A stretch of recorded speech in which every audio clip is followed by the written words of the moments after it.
எனக்கும் வந்து நல்லது சொல்ல ஆசைதாங்க கண்டிப்பா. ஆனா வந்து சொல்ற மாதிரி எதுவும் இல்ல. அப்படின்ற ஒரு சூழ்நிலை தான் இந்த சிம்ம ராசி பொறுத்த அளவுல இப்ப இருக்குங்க. இவங்களுக்கு 7ஆம் இடத்துக்கு வந்து இப்ப ராகு வராரு. 8ஆம் இடத்துக்கு வந்து சனி போறாரு. ஸோ இதுவே வந்து ஒரு பெரிய அளவுல பிரச்சனைகள வந்து இவங்க ஃபேஸ் பண்ண வேண்டிய ஒரு இதுதான். எப்பவுமே நான் வந்து இன்னொன்னு என்கிட்ட வந்து கன்சல்டேஷன் எடுக்கும்போதே நான் சொல்லுவேன், "மேடம் எனக்கு ரொம்ப கஷ்டமா இருக்கு என் வாழ்க்கையில" அப்படின்னு சொன்னாங்கன்னா, அவங்களுடைய வாழ்க்கையில வந்து இப்போ ஒருத்தங்களால எவ்ளோ கெப்பாசிட்டி இருக்கோ அந்த அளவு தான் அவங்களுக்கு வந்து கஷ்டம் வரும். ஒரு பானையில வந்து நம்ம தண்ணி ஊத்தி வைக்கிறோம்னா, அது ஒரு 5 லிட்டர் தான் பிடிக்கும்னா, அவ்வளோதான் முடியும். அதுக்கு மேல அதுல வந்து ஊத்த முடியாது இல்லையா?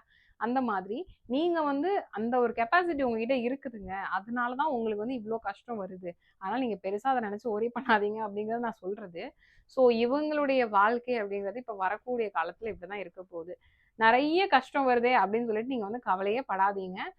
கண்டிப்பா இது எல்லாமே மாறும் அப்படின்ற ஒரு நம்பிக்கையோட நம்ம போக வேண்டியதுதான். குறிப்பா வந்து உங்களுக்கு இந்த ஃபேமிலி லைஃப்ல நிச்சயமா ஒரு பிரச்சனை அப்படிங்கிறது திருமணம் ஆனவங்களுக்கு கேட்கவே வேணாம்.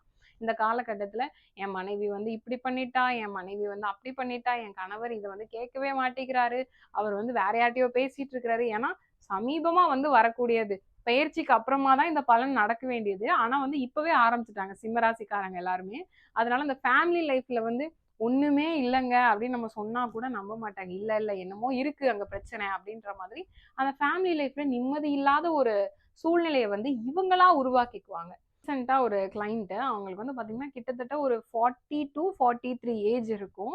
ஸோ அவங்க வந்து என்னோட ஹஸ்பண்ட்க்கும் எனக்கும் வந்து நெறைய மிஸ் அண்டர்ஸ்டாண்டிங் வந்துட்டே இருக்கு. அவர் வந்து என் மேல அவருக்கு பாசமே இல்ல. அவர் வந்து என் மேல ஒரு அவருக்கு வந்து என் நம்பிக்கை இல்லையா அப்படிங்கிறது எனக்கு தெரியல. ஆனா எங்க 2 பேர் ரிலேஷன்ஷிப் வந்து நல்லாவே இல்லங்க.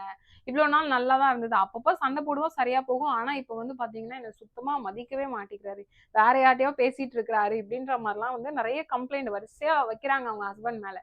ஏங்க அப்படிலாம் ஒண்ணுமே இல்லங்க. அவர் ஜாதகம் நல்லா தான் இருக்கு. அவர் வந்து ஃப்ரெண்ட்லியா தான் பேசிட்டு இருக்கிறாரு.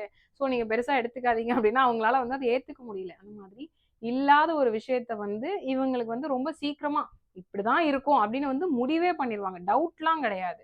அந்த மாதிரி நீங்களும் வந்து இப்ப சிம்ம ராசியா இருக்கிறீங்க அப்படின்னா, யாராவது வந்து உங்களுக்கு தேவையில்லாம இந்த மாரிலாம் வந்து இந்த போட்டு குடுக்குறது, உங்க வீட்ல வந்து இந்த மாதிரி நடக்கும். உங்க ஒய்ஃப் வந்து இத பண்ணிட்டாங்க. உங்க ஹஸ்பண்ட் வந்து அத பண்ணிருவாங்க. இப்படிலாம் விட்டு வைக்காத. ஐயோ! இப்படி விட்டேன்னா அப்படிலாம் நடந்துரும். இப்படின்ற மாரிலாம் ரொம்ப ஈஸியா உங்கள பயமுறுத்தி, உங்க லைஃப்ல வந்து பெரிய பெரிய பிரச்சனைகள ரொம்ப சின்ன சின்ன வார்த்தைகள பயன்படுத்தி உருவாக்கிட்டு போயிருவாங்க.